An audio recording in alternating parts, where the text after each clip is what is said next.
Mike's Daily Podcast. Wow, I've actually got a listener for this show today. Thank you, listener. I am so grateful to you. It's FF episode 1294-1294, and Mike Matthews broadcasting from Cafe Anyway, located somewhere in Podcastro Valleymont. Today, Bison Bentley, Valentino, Madame Rootabega, plus we get to the segment, the FM Project, fascinating Mike's Daily Podcast. Fascinating material is what they mean by that. So, I sing a song now. Mike's Daily Podcast. I would like to tell a website I used to be hosted on bye-bye, because they don't even try to post my podcast. When I tell them to podcast post them, I get an error message, and then I get really this barrage mess. Mike's Daily Podcast. My rhymes are lacking lately. It may be because it's 6 o'clock in the morning and it's time for me to Mike's go back to sleep. Daily But I'm not. Podcast. I'm staying up. And the website is called podcast.com. Podcast. I thought, hey, that's exactly what I do. I should be on podcast.com. And they gave you like unlimited storage. Well, I think too many people took advantage of that, because lately when I try and upload something, the whole website is either crashed most of the time. I don't know what's going on with it. So you probably won't. You can find shows up until last week on podcast.com from Mike's Daily Podcast, but now it's gone. The new podcast I am going to be starting, though, I'm going to end this one, and I'm going to start a podcast called Side Boob. Because I think that's my favorite word in the whole world. Side boob. No, I'm going to keep doing this show. Did you know cursive writing is being taught in some schools in like Alabama and I think Mississippi? They are teaching cursive again, handwriting. Because kids were like getting away from that. Now, I barely remember some of my handwriting. My print, when I write, is sort of a mixture of cursive and printing. But, yeah, it's kind of what you wouldn't think in today's world, isn't it? Because we've gotten away. We type, we text, we use our thumbs, we use our fingers. We don't really use our hands to make the sweeping writing, the L's, the dotting of the I's, crossing of the T's. Look who just walked in. Hello, Michael Master, it's Madame Rootabega. That's funny, you said T's. Ooh. Yes, and then I introduced you. You're such a tease, Madame Rootabega. Thank you. I would like to be part of your podcast called Side Boob. Oh. Yeah, I don't know exactly what the podcast would be about. I guess because Side Boob is more of a visual thing, isn't it? It's not really an audio thing, the show is an audio thing. But I will tell you, we are more of a visual world. We are living in a visual world, and I am a visual girl. And what I'm noticing when I go on Instagram is people post all kinds of videos. I mentioned last week about how a lot of my friends like to put the camera right by their face. Look who else just walked in, and talk to the camera. And for some people, that's not good. That's not a good thing. That's not a good look. I'm also not a fan, but whatever. That's what happened when we gave the power of broadcasting to the masses. And I thought that in 2009, when this was all going down, that this was awesome. I was excited about it because I saw excitement is exciting and scary at the same time. I saw how smartphones were starting to allow you to listen to podcasts, and that meant anyone could do a podcast because it became so easy. All the Mac products came with, and by Mac I don't mean the makeup company, I mean the Apple products is what I meant. The Apple products had all the microphones already built into them, and you had podcasting software already in them. So I'm like, oh, hey, this is awesome. Anybody can podcast. And then we got the cameras and then video. So the memory just expanded so big that anyone could make a video. Used to be you try and do a video on your camera, even if you had a digital camera, and it would take up way too much memory too quick. And then now, it's so easy. Basically what I'm saying is anyone can video, anyone can podcast, anyone can audio. And I think sometimes, though, it's not exactly what we would want to really consume. I thank you for wanting to consume this. And as you consume me, just remember that I don't have any heartburn. I'm, easily digestible. So what I'm telling you is that somebody else walked in. Hello, Mike. This is Valentino, the parking attendant. And this is Bison Bentley. Do you know that? Mike, we don't want to be consumed or digested. That sounds scary, there. Yeah, scary. We're from Smoothistan. Do you know that? Oh, yeah, and the travel ban has been put back in place, and Iraq is out of the mix. I heard on To The Point with Warren Alney that was a problem. Somebody that he talked to that was involved with the Iraq war said, hey, this is wrong, that we're not allowing people that helped us in the Iraqi war to come to America. So that's being allowed now. And here's today's podcast picture. The podcast picture has to do with this guy who just walked in as the door opened and closed. Hey, Mike, this is the disgruntled fiddle player. Tell you what. What? Yeah, we need to keep everyone out of America. That's what, but I don't think this travel ban goes far enough. Once again, the liberal media has forced Trump's hand. I can't wait till he tweets later on today saying, hey, this travel ban sucks. I wanted it to be a lot worse, but it's all Obama's fault. I can't wait for that tweet later on today, tell you what. What? That basically. Oh, okay. So, and they're also not, I think now, new visas? Wait, new visas are allowed. Well, we'll get more into that later with the FM project. Finally, I had an interesting realization yesterday as I was walking Basil the Boxer. I realized something interesting about life and about my life. I've been living in the Bay Area now longer than single. I've been living single as a single man in the Bay Area longer than I lived here as a married man. I first moved here as a married man. That didn't go well. It ended. And I am still here. Despite. And I've been here longer single than I was married. And I found, it's interesting because I'll think a lot about the married days. But yet I can't really think back to, a couple years ago when, it's weird. My brain immediately goes to a time that was completely different from what I am now. It seems to me, wow, that was eons ago that I was married. But yet I can remember those days very clearly. And I found that that's something true of all of us in life. We remember stuff, for example, when we're middle-aged, we can remember those teenage years really well. Maybe can't remember what happened yesterday, but those teenage years. Or if you're unemployed, you can remember those years that you were employed and how you hated that boss. Or when you were dating so-and-so, you can remember those days really well, but can't remember that yesterday when you were dating the other person. I guess I'm saying that we remember, our memories are interesting. Okay. Wow, that was sort of a deep moment. I didn't mean to get you into that. I hope you can digest that deep moment.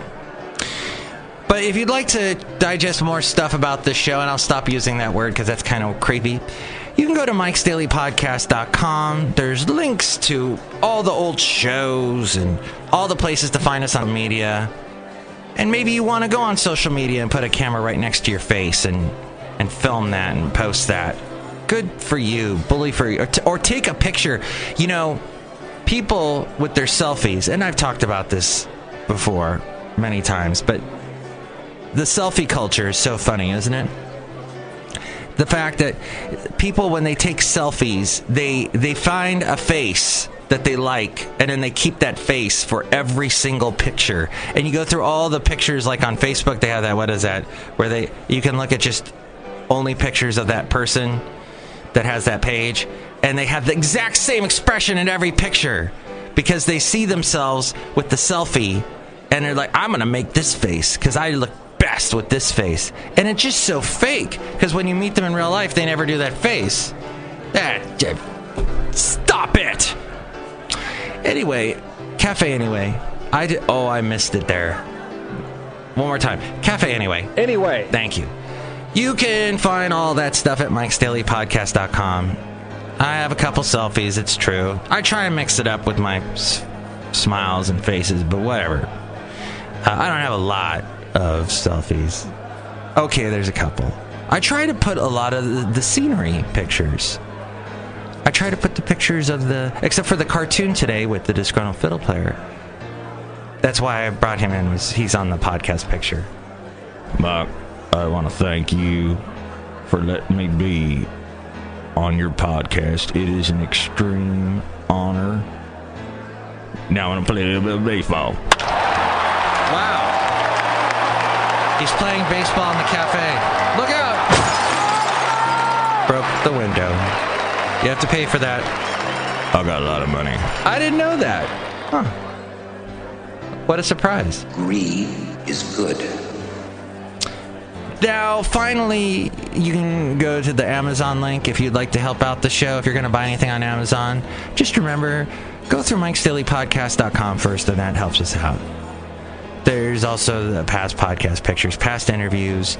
There's a PayPal there, too. You can become an inglorious Mike's Daily Podcaster. If you help us out through the PayPal, you'll get a special greeting from all the Cafe Anyway characters. Now the FM Project.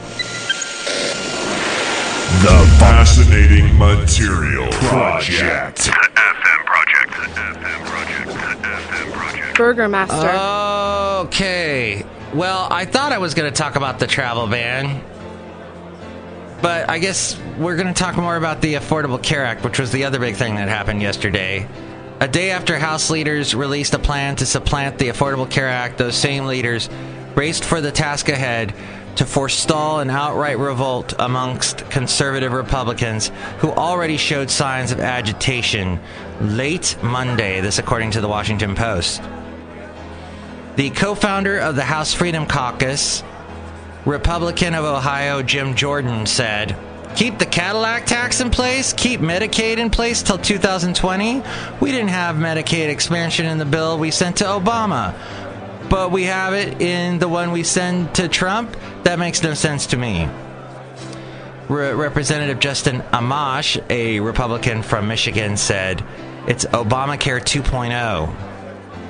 The House Republican plan released yesterday offered a more conservative vision of the nation's healthcare system, replacing federal insurance subsidies with a new form of individual tax credits and grants to help states shape their own policies.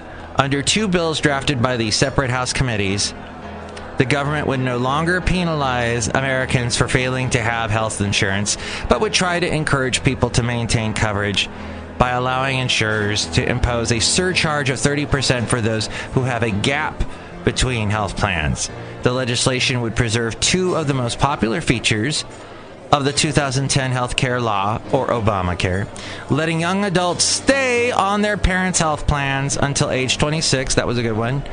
And Trump even said he liked that back during the campaign, and forbidding insurers to deny coverage or charge more to people with pre-existing medical problems. And that was another thing Trump liked that he mentioned during the campaign. It would also target Planned Parenthood, of course, because they're Republicans, rendering the Women's Health Organization ineligible for Medicaid reimbursements or federal family planning grants, a key priority for anti-abortion groups.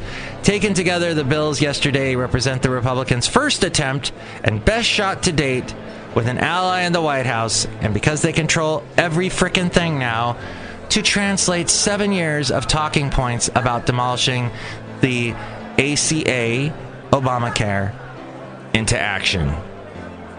Now, the other one I wanted to mention was that the bill sets the stage for a bitter debate, this according to the New York Times, over the possible dismantling of the most significant health care law in half century. In its place would be a health law that would be far more oriented to the free market. The House Republican bill would roll back the expansion of Medicaid that has provided coverage to more than 10 million people in 31 states, effective January 2020. The bill would effectively scrap the Affordable Care Act's unpopular individual mandate, eliminating tax penalties for people who go without health insurance. The requirement for larger employers to offer coverage to their full-time employees would also be eliminated. People who let their insurance coverage lapse, however, would face a significant penalty. And as I mentioned that earlier, insurers would increase their premiums by 30%. In that sense, Republicans would replace a penalty for not having insurance with a new penalty for allowing insurance to lapse. The bill would also cut off federal funding, as I mentioned, to Planned Parenthood, but Republicans hope to undo major parts of President Barack Obama's signature domestic achievement, including income-based tax credits that help millions of Americans buy insurance, taxes on people with high incomes, and the penalty for people who do not have health coverage.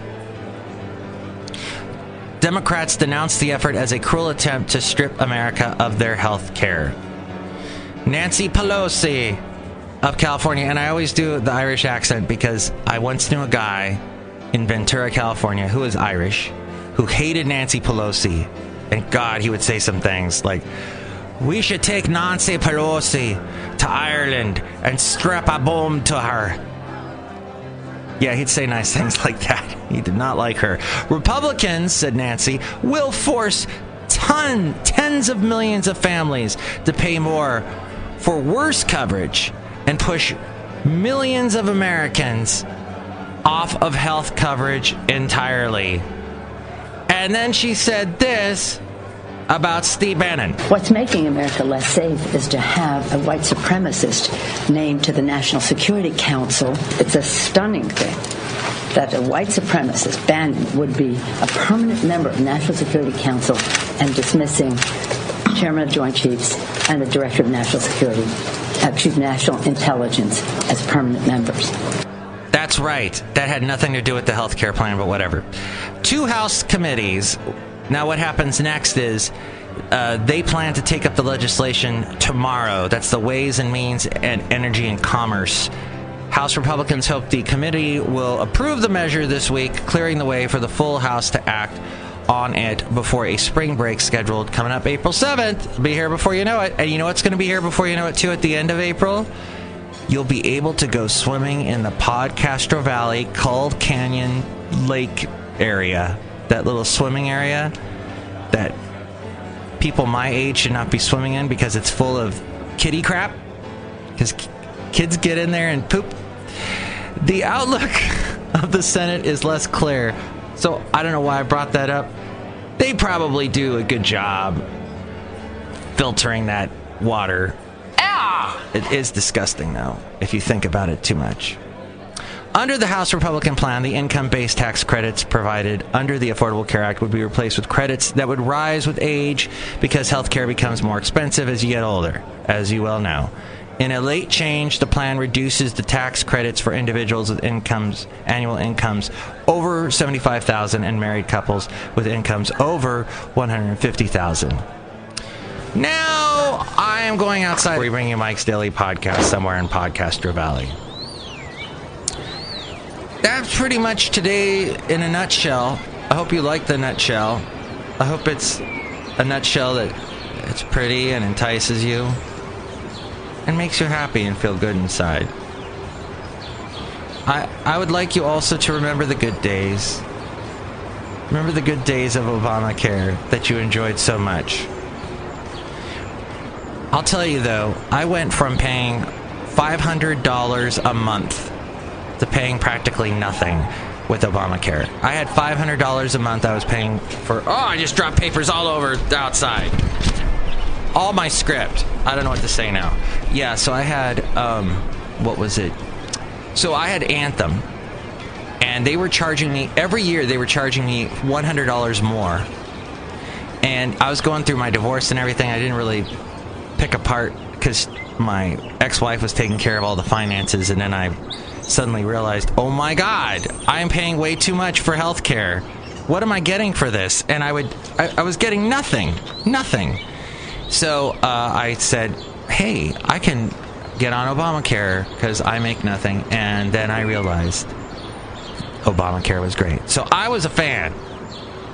But then I saw it was going the way of the dodo, and then I went full-time with my job, and they have health care through the company.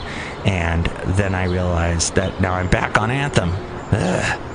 But I was with Kaiser for a short while, and that was an interesting experience. I talked a lot about that, about how I enjoyed some parts of it. I enjoyed one time they made me wait over like an hour and 15 minutes, and that got me upset. That was my little tiff with them. But other than that, the doctor I had was an awesome doctor. We'll see how this goes with the new Anthem plan. Enjoy your day. I hope you're full of health and care and happiness. Take care. Mike's Daily Podcast is written and produced and performed by Mike Matthews. His podcast is super easy to find. Download or listen to his show and read his blog at MIKEs-DAILY-PODCAST.com. Email Mike now at MIKEs-DAILY-PODCAST@gmail.com. See you tomorrow. Bye!